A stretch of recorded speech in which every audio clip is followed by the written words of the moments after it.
Sudah? Nah, kita akan mempelajari tentang penerapan Pancasila dalam kehidupan bermasyarakat. Nah, saya harap kalian pada pertemuan kali ini kalian dapat menyebutkan contoh perilaku yang sesuai dengan sila-sila Pancasila, dan yang kedua ada kalian dapat mengklasifikasikan perilaku yang sesuai dengan nilai-nilai Pancasila. Tapi sebelum masuk ke pembelajaran, Bu Atika mau mengulas kembali materi yang pertemuan sebelumnya. Kita pada materi pertemuan sebelumnya itu membahas tentang apa? Ya, pengertian dan makna-makna sila-sila Pancasila. Nah, coba diingat-ingat lagi. Sekarang Mbak Tika mau bertanya. Kemarin kita sudah mempelajari tentang pengertian Pancasila dulu.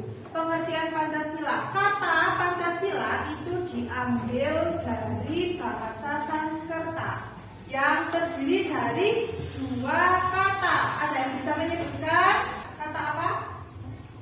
Oke, coba Auri disebutkan. Panca dan sila. Oke, kalau pendapat yang lain selain dari Aurin, ada yang bisa menyebutkan lagi? Dia coba disebutkan. Panca adalah 5 Ya. dan sila yang artinya Ya. peraturan perilaku yang baik. Nah, jadi pancaan dari Pancasila itu apa? 5 peraturan perilaku yang baik. Oke, tepuk tangan untuk Aula ya. Kemudian dari Pancasila itu tadi apa? 5 dasar peraturan tingkah laku yang baik. Nah, sekarang ke makna setiap sila-sila Pancasila. Di sini apakah masih ingat makna dari setiap sila-sila Pancasila? Silakan angkat tangan. Oke, coba disebutkan. Diana. Sila pertama tentang ketuhanan, sila kedua tentang kemanusiaan, Ya. sila ketiga persatuan, sila keempat kerakyatan, sila kelima keadilan. Oke, good job, jawaban yang bagus. Nah, sepertinya kalian masih ingat dan juga sudah menguasai materi sebelumnya. Sekarang kita masuk ke materi hari ini tentang apa? Tentang penerapan Pancasila dalam kehidupan bermasyarakat. Jadi, Pancasila itu dijadikan sebagai pedoman dasar dalam bersikap, dalam bertingkah laku oleh siapa? Oleh bangsa Indonesia, oleh masyarakat Indonesia untuk menjalani kehidupan, mulai dari kehidupan bermasyarakat dan juga bernegara. Nilai-nilai Pancasila itu mempunyai makna-makna tersendiri, mulai dari sila 1 sampai sila 5. Nilai-nilai Pancasila itu sangat penting diterapkan guna untuk mewujudkan cita-cita sebagai bangsa yang merdeka, berdaulat, adil, dan makmur. Nah, terus ada beberapa contoh penerapan, mulai dari sila 1 tadi disebutkan oleh Diana. Itu sila 1 tentang apa? Menguat tentang nilai apa? Ketuhanan. Nilai ketuhanan. Ada yang bisa menyebutkan tidak? Contoh penerapan sila pertama. Silakan angkat tangan. Coba Alifah disebutkan. Tidak memaksakan agama kepada orang lain. Oke, jawaban yang bagus. Terus ada lagi yang bisa menyebutkan? Angkat tangan. Coba disebutkan Ahmad.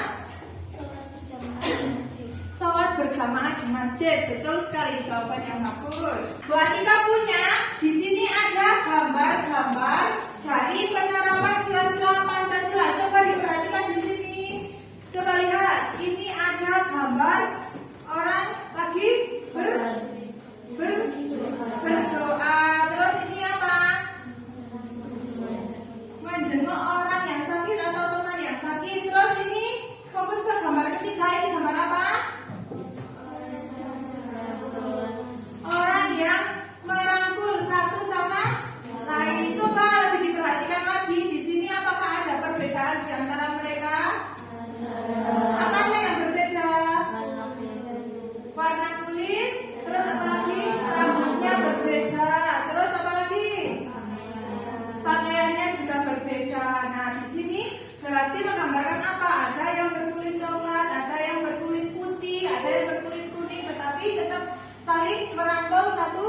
sama lain. Coba, ada yang bisa menyebutkan ini termasuk penerapan sila keberapa? Coba angkat tangan. Nah, coba Salsa, ini penerapan sila keberapa? Sila ketiga. Kenapa kok kamu pilih sila ketiga? Oh, karena bertoleransi. Setuju dengan jawaban Salsa? Setuju. Toleransi itu apa? Dan bisa menjelaskan toleransi itu apa? Oke, Mila, coba sebutkan toleransi itu apa?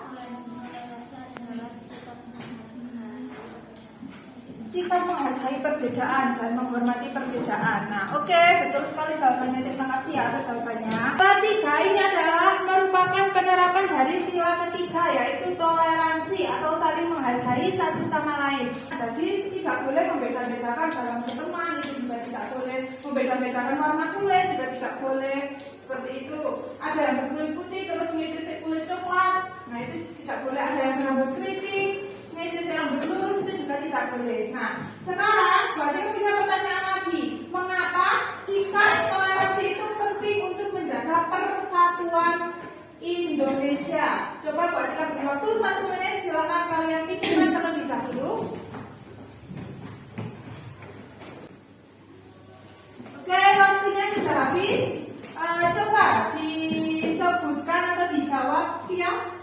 Karena jika tidak saling menghargai dan menghormati perbedaan, maka bangsa kita akan terpecah belah. Oke, betul sekali jawabannya. Terima kasih ya jawabannya via.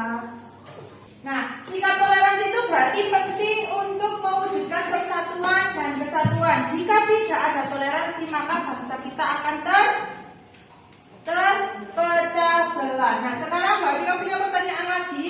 Apa dampak positif dari sikap menghargai dan toleransi dalam kehidupan bermasyarakat? Coba disebutkan, Setia. Menciptakan kerukunan, mengurangi konflik, dan memperkuat persatuan Indonesia. Oke, jawaban yang bagus. Terima kasih atas jawabannya ya, Setia. Sepertinya kalian sudah menguasai ya. Kalian bisa membedakan mana penerapan sila 1, sila 2, sila 3, sila 4, sampai sila 5. Berarti kalian sudah menguasai materi pertemuan hari ini. Nah, buat Tika punya 3 pertanyaan yang harus kalian jawab. Oke, pertanyaan pertama, siap-siap. Mengapa tindakan memaksakan sesuatu agama atau keyakinan kepada orang lain itu bertentangan dengan sila pertama? Safira, menjawab pertanyaan dari saya. Silakan dijawab. Karena sila pertama menjunjung kebebasan beragama, toleransi, dan hak asasi manusia. Oke, jawaban yang bagus. Tepuk tangan untuk Safira. Pertanyaan kedua, bagaimana jika di suatu masyarakat terjadi perbedaan pendapat? Coba dijawab, Rifa.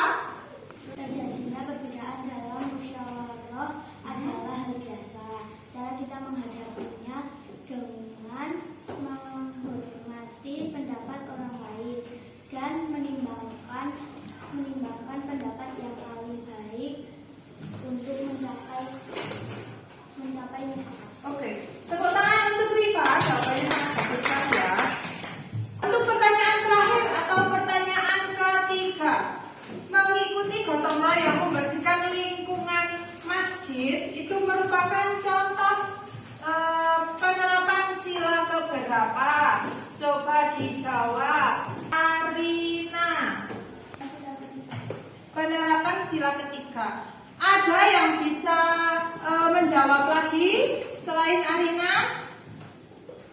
Coba dijawab, Putri. Saya kurang setuju dengan pendapatnya Alina, karena menurut saya gotong royong itu penerapan sila kelima karena mengedepankan keadilan dan sesat untuk mencapai kesejahteraan bersama. Oke, jawabannya yang bagus sekali. Tepuk tangan untuk Putri. Nah, sepertinya kalian sudah memahami materi hari ini. Buat kita punya 5 soal uraian yang harus kalian kerjakan untuk melatih pemahaman kalian lebih lanjut terkait materi hari ini. Jadi nanti dikerjakan, silakan dikerjakan di 1 lembar kertas atau di buku, nanti dikumpulkan ke saya.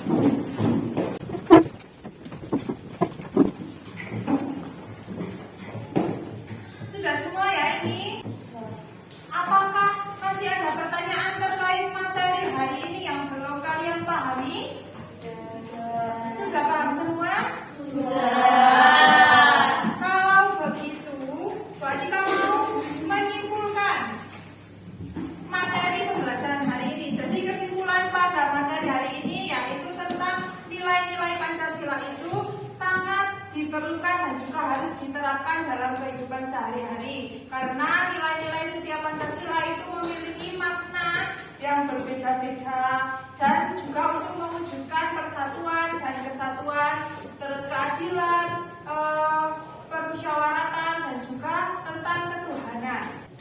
Untuk mewujudkan cita-cita nasional seperti kesejahteraan, keadilan, tentang religi, sila 1, sila 2 tentang kemanusiaan, saling tolong-menolong, sila 3 tentang persatuan, dan sila 4 tentang kerakyatan dan juga permusyawaratan, sila 5 tentang keadilan sosial. Oke, untuk menutup pembelajaran hari ini,